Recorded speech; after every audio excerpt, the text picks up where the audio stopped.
Bismillahirrahmanirrahim. Assalamualaikum warahmatullahi wabarakatuh.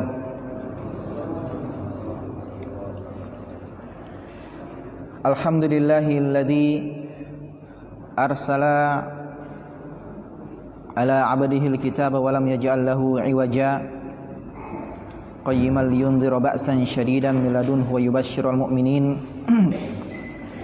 Wassalatu wassalamu ala Rasulillah wa ala alihi wa sahbihi ajma'in, amma ba'd.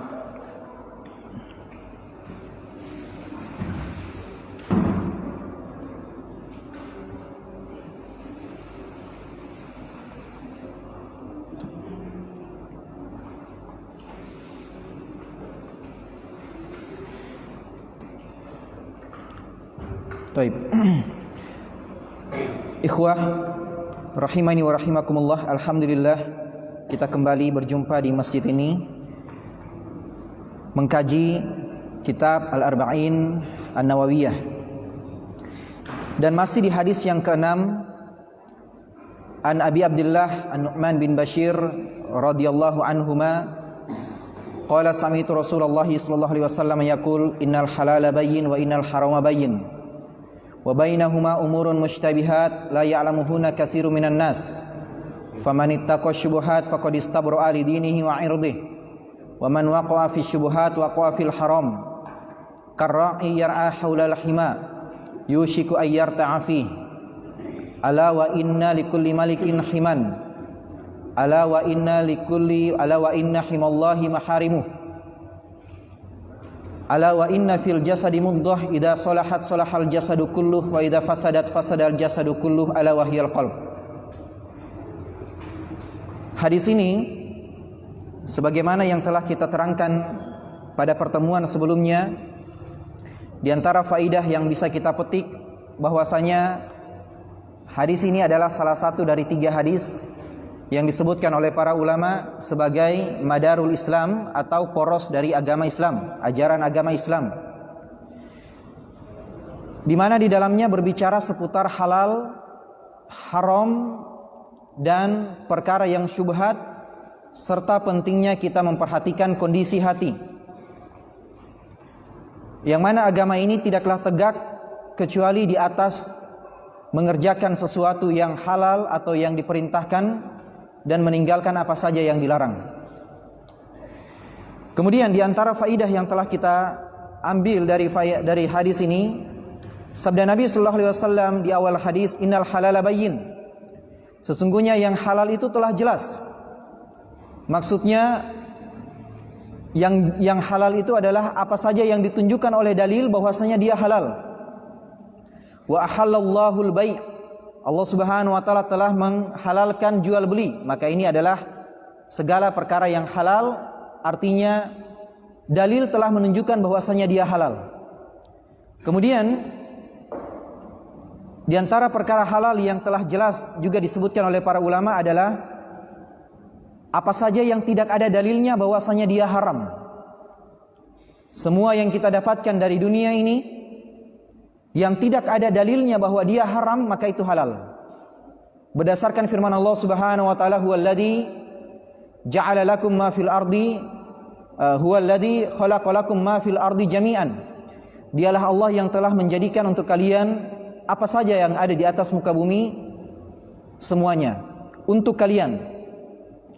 Artinya semua yang ada di dunia pada asalnya adalah halal kecuali yang diharamkan oleh Allah Subhanahu wa taala.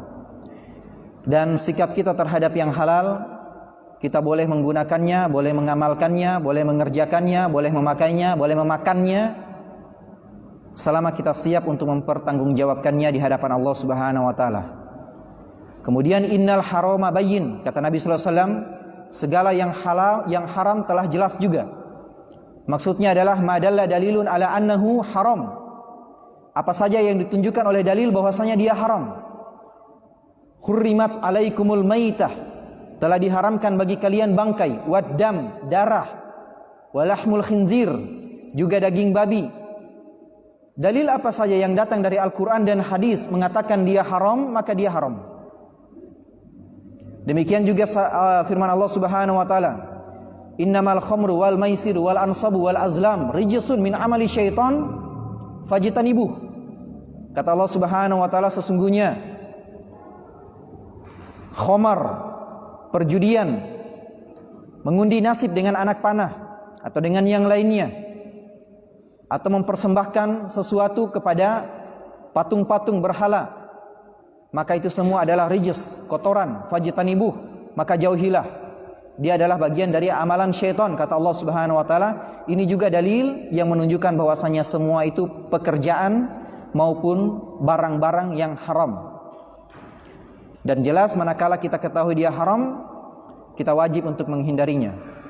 Karena haram tidak ada ujungnya kecuali azab. Haram, segala hal yang diharamkan oleh Allah tidak ada ujungnya kecuali azab, siksaan Allah Subhanahu wa taala. Baik. Kemudian di antara keduanya ada perkara yang syubhat, yang mana kehati-hatian dari kita sekalian terhadap perkara yang syubhat adalah kita meninggalkannya dengan rincian-rincian yang telah kita sebutkan.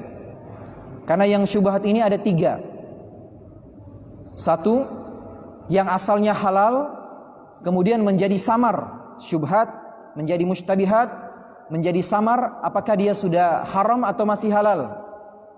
Maka yang seperti ini kita tinggalkan keharamannya, kita anggap dia halal. Kemudian yang berikutnya, sesuatu yang haram asalnya, lalu kita bingung apakah sudah halal atau masih haram. Ya, tadinya haram, barang orang lain asalnya haram, kemudian kita ambil, lalu kita bingung, kita lupa sudah bayar atau belum, artinya sudah dihalalkan atau belum. Maka ketika kita lupa yang seperti ini, kita kembalikan ke asalnya, dia masih haram, artinya kita harus bayar. Begitu cara meninggalkan perkara mustabihat yang kedua ini. Dan ada yang dari awal sudah bercampur antara halal dan haram, maka di sini dibutuhkan kehati-hatian dan kewaraan. Imam Ibnul Qayyim mengatakan al-wara' itu adalah tarku ma yukhsha dararuhu fil akhirah, meninggalkan segala apa yang dikhawatirkan menyebabkan bahaya di akhirat. Dikhawatirkan, belum dipastikan, masih dikhawatirkan, maka itu kita tinggalkan, dan itu bagian dari sikap wara', kehati-hatian. Nabi kita sallallahu alaihi wasallam mengatakan wa khairu dinikum al-wara', sebaik-baik agama kalian adalah bersikap wara'. Jamaah yang dirahmati Allah Subhanahu wa taala, ya.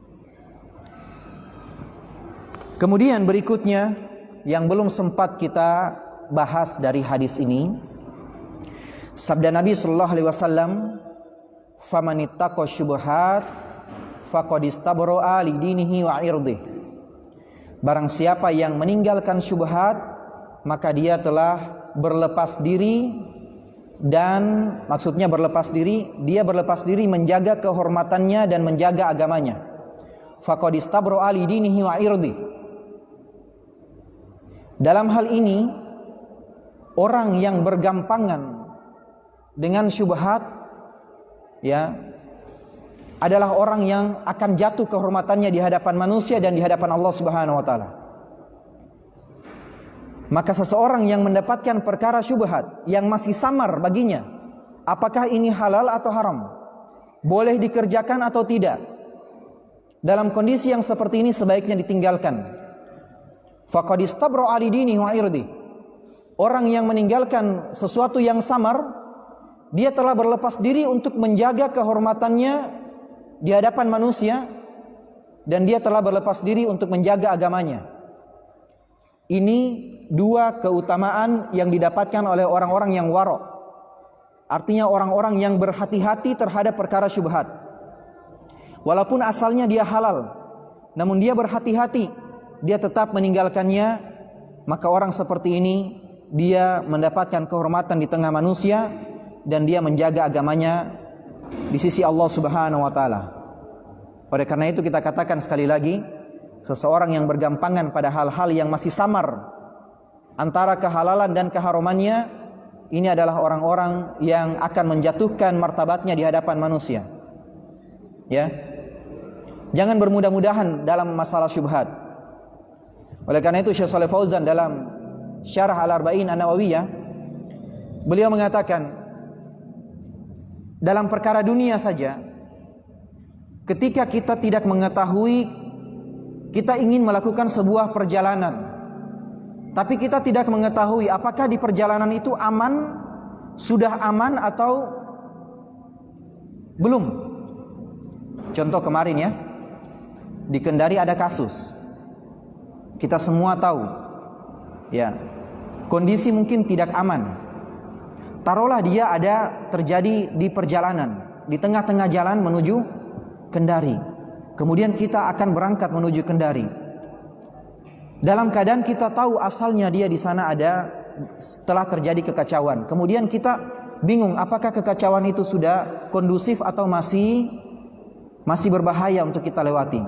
Kira-kira kita jadi jalan atau tidak? Jadi jalan atau tidak? Tidak. Kata beliau, ini dalam masalah dunia kita begitu berhati-hati. Lalu apalagi kalau dalam masalah agama kita, sesuatu yang kita khawatirkan apakah ini akan membahayakan agama kita atau tidak. Dalam hal-hal yang kita rasa apakah ini membahayakan harta kita dan badan kita, jasad kita, kita khawatir akhirnya kita tidak jadi jalan. Maka tentu kita harus lebih khawatir lagi dalam masalah-masalah yang kita khawatirkan apakah ini berbahaya untuk agama kita dan kehidupan kita setelah mati. Iya. Jamaah yang dirahmati Allah Subhanahu wa taala, dahsyatnya masalah syubhat ini, masalah yang masih samar. Ya, sampai-sampai sebagian salaf mengatakan, man ata syai'an yadhunnun nasu annahu syubhah. Barang siapa yang mendatangi sesuatu dalam keadaan manusia mengira itu adalah perkara yang masih syubhat, wa huwa ya'lamu annahu halal, ya, dan dia mengetahui bahwasanya itu halal, yustahabbu lahu ayyatrukahu, maka dianjurkan baginya tetap meninggalkan, makhofatan ta'nan nas, untuk menghindari celaan manusia. Paham? Contoh, ya. Dalam kalimat ini maksudnya, kalau kita ingin mengerjakan sesuatu, ya, dalam keadaan kita tahu itu halal, boleh kita kerjakan. Atau misalnya kita ingin mengambil sesuatu, kita tahu itu halal bagi kita, tapi kita juga mengerti bahwasanya manusia pada saat itu kalau melihat kita mengamalkan pekerjaan itu atau melihat kita mengambil hal tersebut, manusia mengira ini masih samar. Mereka belum tahu bahwasanya itu sudah halal, tapi kita tahu itu halal. Tapi orang lain kapan melihat kita mengerjakan pekerjaan itu, mereka masih bingung ini halal atau haram. Yustahabbu lahu ayyatrukah, maka dianjurkan baginya untuk meninggalkan. Untuk apa? Makhofatan ta'nan nas, menghindari atau mencegah celaan manusia. Misalnya, antum diketahui selama ini yang antum bonceng adalah istri antum atau anak antum, dan semua orang kenal siapa istri antum dan siapa anak antum. Tiba-tiba ada orang saudara sepersusuan. Saudara sepersusuan itu mahram, tidak boleh dinikahi. Ya, tidak boleh dinikahi. Saudara sepersusuan. Dan saudara sepersusuan ini, qadarullah dia masih pakaiannya membuka aurat. Dan dia baru pertama kali datang di Kolaka. Orang-orang tidak tahu bahwa itu adalah saudari antum. Kemudian dia minta antum untuk mengantarnya ke pasar. Ya, antum boncenglah dia. Kira-kira antum bonceng enggak? Dan antum tahu, dalam perjalanan menuju pasar itu antum akan melewati ikhwah, kawan-kawan antum yang selama ini mengetahui orang yang sering antum gandeng adalah istri, kalau bukan ibu, kalau bukan saudari, atau anak-anak perempuan yang mereka tahu siapa mereka. Ya, semua mereka paham saudara-saudara antum. Baik. Tiba-tiba antum bonceng wanita yang manusia belum tahu siapa dia. Maka dalam hal ini kata para ulama, yustahabbu lahu ayatrukah. dianjurkan bagi dia untuk meninggalkannya. Sampai kapan? Sampai manusia tahu bahwasanya dia adalah saudari antum. Makhofatan ta'nan nas, untuk menghindari celaan manusia. Sampai dalam masalah seperti itu. Ya. Di mata manusia ini masih syubhat. Mereka masih mengira-ngira ini halal atau haram ini. Tapi bagi kita ini halal karena kita tahu. Maka dalam kondisi seperti ini dianjurkan untuk ditinggalkan. Bahkan sebagian ulama memberikan contoh, ya, kalau kita lagi sholat, baru saja sholat, atau mungkin sebentar lagi sudah komat, ya, kemudian kita pulang ke rumah atau keluar masjid, ya, atau kita meninggalkan sholat dan kita berhadas. Kita meninggalkan sholat karena kita berhadas. Kata sebagian salaf, dianjurkan kita untuk pura-pura pegang hidung. Pura-pura pegang hidung seakan-akan kita mimisan. Ya. Kenapa? Karena orang tidak tahu bahwa kita keluar karena berhadas. Maka kita dianjurkan pura-pura pegang apa begitu, sebagai alasan bahwa inilah alasanku saya keluar. Ya. Paham di sini? Paham ya? Supaya orang tidak suuzon begitu. Supaya orang tidak suuzon. Oleh karena itu, Anas bin Malik, dan ini dalilnya. Anas bin Malik, ya, pernah ketiduran dan tertinggal dari sholat Jumat. Ketika beliau ingin berangkat ke masjid, orang-orang sudah keluar dari masjid. Apa yang dilakukan oleh Anas bin Malik? Sembunyi Anas bin Malik. Padahal dia tidak berdosa kan? Karena dia ketiduran. Bangun sudah selesai orang sholat Jumat. Ketika mau berangkat masjid, orang sudah keluar dari masjid. Sembunyi Anas bin Malik. Ya. Ketika beliau menceritakan kisahnya ini, ditanyakan kepada Anas bin Malik, kenapa engkau sembunyi? Apa kata Anas bin Malik? Man la yastahyi minan nas, la yastahyi minallah. Siapa yang tidak malu terhadap manusia, berarti dia tidak malu kepada Allah. Artinya apa? Ada hal-hal yang mungkin manusia belum tahu kalau itu halal bagi kita, ya. Tapi kita tahu bahwa itu halal, maka kita dianjurkan untuk meninggalkannya. Dalam usul fikih ada satu hukum. Contohnya, antum buka donasi. Ya. Donasi sedekah Jumat. Kotak, ya. Antum buka donasi, tapi antum sendiri yang jual nasi Jumat. Siapa yang mau bersedekah nasi Jumat, ya, silakan. Tapi kita sendiri penjualnya. Tapi kita yang buka donasi. Artinya kita menjadi wakil untuk orang-orang yang mau berdonasi, tapi itu jualan kita sendiri, ya. Maka dalam hal ini dilarang. Kenapa? Karena di sana ada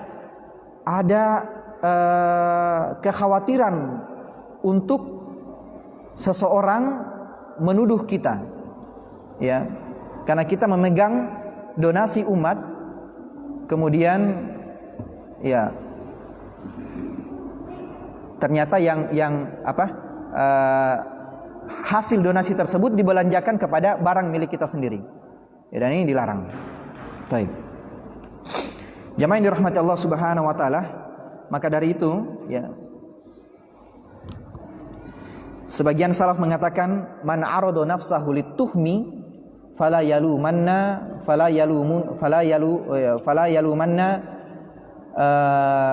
man asaa bihi dzan. Siapa yang menjatuhkan dirinya kepada sesuatu yang manusia bisa menuduhnya, maka jangan dia mencela orang-orang yang suuzon kepadanya. Jangan mencela orang-orang yang suuzon kepada kita kalau kita sendiri yang sengaja untuk menjatuhkan diri kita terhadap sesuatu yang orang pantas suuzon kepada kita. Ya, kayak tadi kita membonceng seorang wanita yang orang lain akan suuzon kalau melihat kita melakukan hal tersebut. Maka ketika ada orang yang suuzon kepada kita, jangan kita cela dia. Kenapa? Karena kita sendiri yang menjatuhkan diri kita terhadap tuduhan tersebut. Ya. Jamaah yang dirahmati Allah Subhanahu wa taala. Berikutnya kata Nabi sallallahu alaihi wasallam, "Wa man waqa'a fi syubhat waqa'a fil haram." Barang siapa yang terjatuh di dalam syubhat, maka dia terjatuh ke dalam perkara yang haram. Oleh karena itu jangan bergampangan dalam masalah syubhat. Bergampangan dalam masalah syubhat, perkara-perkara yang mustabihat akan menjadikan kita terjerumus dalam perkara yang haram. Ya. Maka dari itu Allah Subhanahu wa taala atau Rasulullah SAW mengatakan di penggalan ayat hadis sebelumnya, faqad istabra alidini wa irdi. Siapa yang menjauhkan diri dari hal-hal yang syubhat, maka dia telah menjaga dirinya dari menjaga kehormatan dirinya dan menjaga agamanya. Ya. Dia akan menjaga agamanya. Orang yang bergampangan dalam masalah syubhat, suatu saat dia akan terjatuh dalam perkara yang haram. Nabi kita sallallahu alaihi wasallam berikan permisalan. Karra'i yar'a haulal hima yushiku ayarta'a fih. Hal itu sebagaimana seseorang yang menggembalakan binatang ternaknya di sekitar lahan yang dilarang. Yushiku ayarta'a fih. Maka hampir-hampir dia akan masuk di dalamnya. Kata Syekh Shalih Fauzan, orang Arab terdahulu itu kalau melihat ada lahan, kabilah-kabilah Arab terdahulu, kalau ada lahan yang mereka lihat subur, ya, maka mereka pupuk lahan tersebut. Mereka pupuk lahan tersebut dan mereka batasi. Dan mereka katakan ini tidak boleh dijadikan sebagai lahan pribadi. Ya. Kenapa? Karena lahan tersebut subur dan bisa dijadikan ladang untuk kepentingan banyak orang.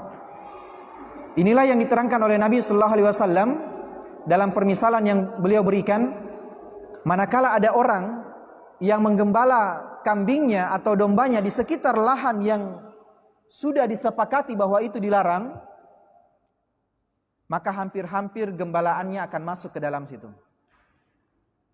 Syekh Shalih Fauzan mengatakan, sebagaimana seseorang akan susah bagi dia untuk menjaga seluruh gembalaannya, jangan sampai ada satu ekor yang masuk di dalamnya. Maka demikian juga orang yang dekat-dekat dengan perkara yang syubhat, dia akan kesusahan menjaga dirinya agar tidak terjerumus pada hal-hal yang diharamkan. Ya, dan ini pasti, ini janji Nabi Sallallahu Alaihi Wasallam. Barang siapa yang masuk ke dalam syubhat, suatu saat dia pasti masuk dalam perkara yang haram. Ya, setiap mendapatkan hal-hal yang syubhat, dia ambil, dia kerjakan, dia masuk di dalamnya. Suatu saat dia akan masuk ke dalam perkara yang haram. Ya, jamaah yang dirahmati Allah Subhanahu Wa Taala. Maka jangan bermudah-mudahan dalam masalah syubhat. Ya. Ada sebuah hadis, walaupun hadis ini hadis yang dhaif. Ya. Nabi kita sallallahu alaihi wasallam dikatakan bersabda, "Man takallama fi kitabillah fa asaba faqad akhta." Barang siapa yang berbicara dalam masalah Al-Qur'an, ya. Dia menafsirkan Al-Qur'an biro'ihi, dengan berdasarkan akalnya, fa'asoba faqad aqta, lalu dia benar. Ada orang tidak pernah belajar usul tafsir, tidak pernah belajar bahasa nahwu sorof, kemudian dia buka pengajian tafsir surat Al-Fatihah. Ya. Dia buka pengajian tafsir surat Al-Fatihah dalam keadaan dia berbicara berdasarkan akalnya, atau bahkan dia belum sama sekali mempelajari bahasa Arab. Lalu dia buka kajian tafsir. Ya. Dalam hadis ini walaupun dhaif, kata para ulama maknanya benar. Siapa yang berbicara menafsirkan Al-Qur'an dengan akalnya, tapi kebetulan dia benar, apa yang dia katakan benar, sesuai dengan tafsirnya para ulama, tapi dia menempuh jalan-jalan berdasarkan akal, bukan berdasarkan cara penafsiran para ulama. Dia tidak membaca buku-buku tafsir, karena memang dia belum bisa bahasa Arab. Dia tidak menggunakan metode-metode dalam usul tafsir, ya, karena memang dia belum pernah pelajari. Tapi dia benar, apa yang dia sampaikan benar. Faqad akhta, maka dia tetap salah. Dia tetap salah. Ya. Imam Ibnul Qayyim mengatakan, ada orang yang melakukan sebuah perjalanan, dia tidak tahu jalannya. Dia ingin menuju Makassar, ya. Mendarat dia menuju Makassar, melingkar misalnya. Tapi dia tidak tahu jalan. Dan dia tidak mau cari tahu. Di depannya ini antara benar dan tidak. Artinya ini samar bagi dia. Tapi dia nekat jalan. Kebetulan sampai Ji. Sampai betul di Makassar. Kata Imam Ibnul Qayyim, orang yang seperti ini tetap mendapatkan celaan. Kenapa? Karena dia sudah berusaha atau dia bermudah-mudahan dalam masalah yang masih samar, yang belum dia ketahui secara pasti. Ya. Dan ini yang dikatakan oleh Nabi SAW. Man waqa'a fi syubhat waqa'a fil haram. Orang yang bermudah-mudahan seperti ini, dia berbicara tanpa ilmu. Ya, dia tidak tahu ini yang dia katakan benar atau tidak. Suatu saat dia pasti akan mengatakan sesuatu yang salah. Ya. Waqa'a fil haram. Suatu saat dia akan terjatuh dalam perkara yang haram. Ya. Maka hati-hati, dibutuhkan kewaraan, kehati-hatian dalam masalah syubhat. Ada satu kisah yang sahih tentunya, diriwayatkan oleh Imam Al-Bukhari dari Aisyah radhiyallahu anha. Sebuah hadis yang menceritakan di dalamnya perkara syubhat yang dihadapi oleh Nabi kita sallallahu alaihi wasallam, dan mari kita lihat bagaimana bijaknya Nabi sallallahu alaihi wasallam menghadapi perkara syubhat. Kata Aisyah radhiyallahu anha, ikhtasama Sa'ad bin Abi Waqqas wa Abdu bin Zam'ah fi gulamin. Ada dua orang sahabat bernama Sa'ad bin Abi Waqqas dan Abdu bin Zam'ah. Mereka berdebat memperebutkan seorang anak. Ini anak, hak siapa ini anak? Ya. Kata Sa'ad bin Abi Waqqas, anak ini adalah milikku. Saudaraku Utbah bin Abi Waqqas, dia telah berpesan kepadaku bahwa hendaknya anak itu engkau ambil, ya, dan pelihara. Kenapa? Karena anak itu adalah anak Utbah bin Abi Waqqas, kata Sa'ad. Kata saudaranya Sa'ad. Berarti saat ini terhadap anak itu apanya? Apanya? Ponakannya. Baik. Makanya dia katakan saya berhak. Apalagi dia menerima wasiat dari saudaranya bahwa anak itu harus dia pelihara. Baik. Abdu bin Zam'ah dia mengatakan tidak. Anak ini lahir di kasur ayah saya. Karena anak ini lahir dari seorang budak, dan budak itu milik ayahnya Abdu bin Zam'ah. Sehingga dia katakan anak itu adalah saudara tiri saya. Anak itu adalah saudara saya, saudara sebapaknya. Kenapa? Karena dia lahir dari perut seorang ibu, dan ibu ini adalah budak dari ayahnya si Abdu bin Zam'ah. Baik. Apa kata dalilnya? Dalilnya siapa? Dalilnya Abdu bin Zam'ah jelas. Dan itu nyata. Dia lahir dari seorang ibu, budak ayahnya. Baik. Tapi apa dalil Sa'ad bin Abi Waqqas? Dalilnya adalah kemiripan. Kata beliau, ya Rasulullah, lihat itu anak. Dia sangat mirip terhadap Utbah bin Abi Waqqas. Mirip sekali sama saudara saya. Lalu Nabi sallallahu alaihi wasallam melihat anak itu, fanazara faro'a syabahan bayyinan bi Utbah. Ya, kata Aisyah radhiyallahu anha, maka Nabi sallallahu alaihi wasallam melihat anak itu dan dia melihat sangat mirip dengan Utbah. Mirip sekali dengan Utbah. Lalu apa kata Nabi sallallahu alaihi wasallam? Apa keputusan Nabi sallallahu alaihi wasallam? Keputusan Nabi sallallahu alaihi wasallam, ya, anak itu milik Abdu bin Zam'ah. Anak itu milik Abdu bin Zam'ah. Kenapa? Al-waladu lil firash walil ahiril hajar. Kata Nabi SAW, ini kaidah. Anak adalah pemilik kasur, milik si pemilik kasur. Dan orang yang berzinah, maka baginya rajam. Paham maksudnya? Nabi sallallahu alaihi wasallam ragu-ragu, ya. Hukumnya kalau ada seorang istri dia berzina dengan orang lain, lalu ada anaknya, maka anak ini tetap dinisbatkan kepada suami dari wanita tersebut. Budak ini punya anak, tapi kayaknya anak ini milik Utbah. Secara biologis dia adalah anak Utbah, tapi dia di dalam naungan bapaknya Abdu bin Zam'ah.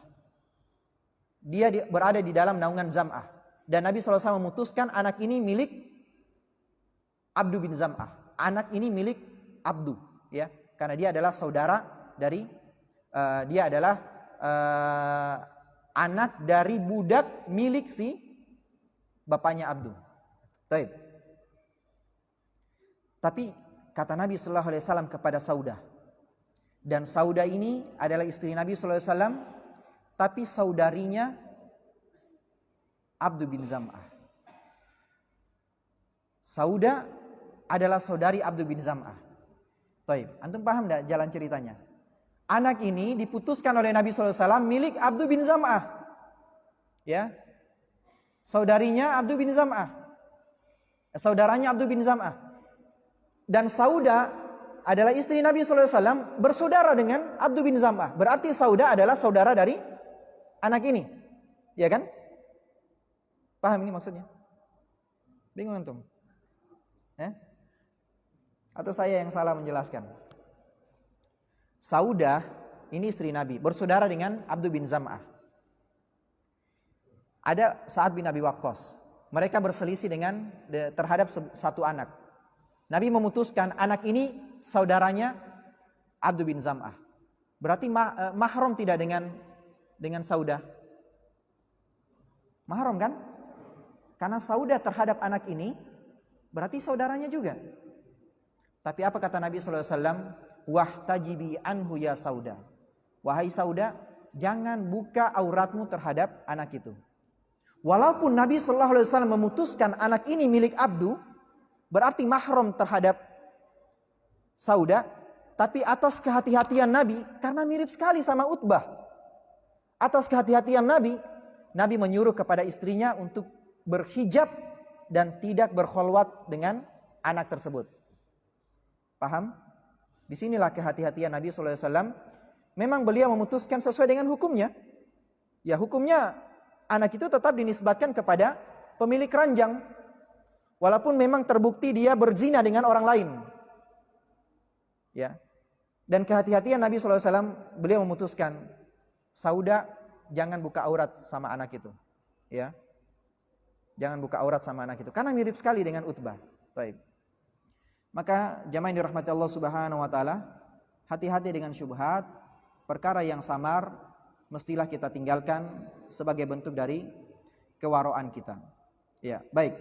Kemudian di akhir hadis ini kata Nabi sallallahu alaihi wasallam, "Ala wa inna fil jasadi mudghah idza salahat salahal jasadu kulluh wa idza fasadat fasadal jasadu kulluh." Ketahuilah bahwasanya di dalam jasad ada segumpal daging, kalau dia baik maka baik seluruh jasad. Kalau dia buruk maka buruk seluruh jasadnya. Dan itu adalah hati, ala wahiyal qalb. Itu adalah jantung, ya. Dan sumber kebaikan dari anggota badan kita adalah hati kita. Kata Nabi SAW, kalau dia baik maka dia akan seluruh badannya baik. Artinya apa? Kalau hati kita baik, maka insya Allah amalan kita, ucapan kita ikut membaik. Ya. Dalam Ad-Dawa Ad-Dawa, Ibnul Qayyim memisalkan hati itu ibarat sumur. Hati itu ibarat sumur. Dan lisan, amalan itu ibarat timba. Apa yang ditimba dari sumur, maka itulah isi sumur. Kalau yang ditimba dari sumur adalah kotoran, berarti hatinya juga kotoran. Artinya apa? Ada orang yang ucapannya selalu bicara yang sesuatu yang kotor, sesuatu yang kasar. Tidak ada yang keluar kecuali dusta, fitnah, ghibah, mencela, ya. Dan amalannya tidak ada yang keluar dari amalannya yang dilihat oleh manusia kecuali amalan yang yang jelek, ya, akhlak yang buruk, maka boleh jadi, dan itu pasti itulah yang ada di dalam hatinya. Dan kata Syekh Shalih Fauzan di akhir hadis ini, ya, Nabi kita sallallahu alaihi wasallam memberikan kepada kita untuk memperhatikan keadaan hati, dikarenakan ini merupakan sebab kita terhindar dari sesuatu yang syubhat. Kata beliau, kebersihan hati, kebaikan hati adalah sebab kita terhindar dari perkara-perkara syubhat yang dijelaskan di bagian awal hadis ini. Baik. Ala kulli hal, hati adalah raja, ya. Kata para ulama, qalb itu adalah malik, ya, adalah raja, dan anggota badan adalah rakyatnya. Maka raja yang baik akan menghasilkan rakyat yang baik pula. Baik. Oleh karena itu Nabi kita sallallahu alaihi wasallam sering sekali berdoa. Dalam hadis Ummu Salamah, Nabi sallallahu alaihi wasallam sering sekali berdoa, ya muqallibal qulub, tsabbit qulubana ala dinik. Wahai yang membolak-balikan hati, tsabbit qalbi ala dinik. Tetapkanlah hatiku di atas agamamu. Barakallahu fikum. Sampai di sini pengajian kita dari hadis yang ke-6. Semoga bermanfaat. Ada pertanyaan?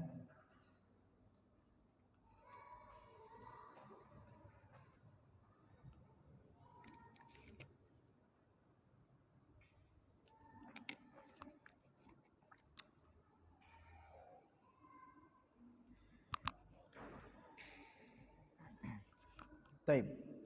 Ikhwas kalian rahimakumullah, sebelum kita tutup, lagi berapa menit?